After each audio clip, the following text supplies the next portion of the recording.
失嘅轉折。咩叫得咧？得到一啲嘢啦，失就係唔見咗一啲嘢啦。其實我哋人可能睇得比較淺薄啲。當你得到一啲嘢，可能同時亦都失去一啲嘢喎。當你失去咗一啲嘢，或者你已經得到一啲嘢。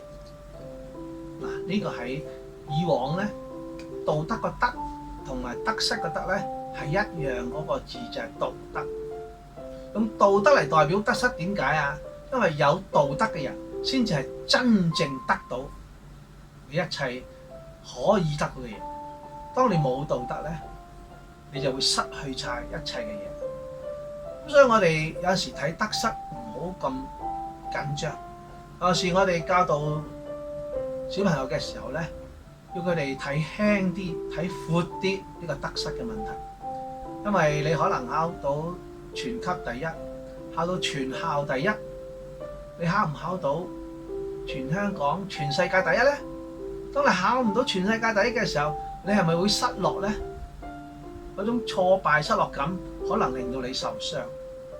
我哋只要人行得正、企得正、頂天立地，可能就已經得到一切嘅嘢啦。所以個正字咧就好重要啦。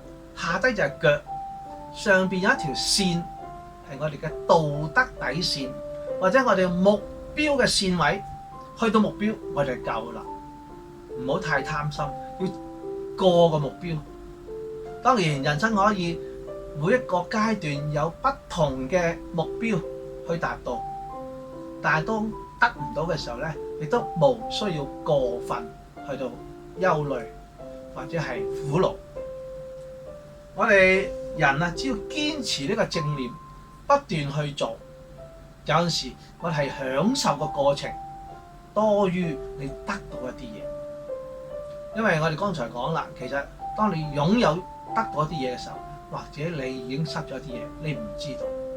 所以喺得失之間，我哋不如唔好咁緊張，我哋要享受人生嘅過程，做好自己，一步一步向前行，自然就會發覺到自己係無憾，一個人生無憾。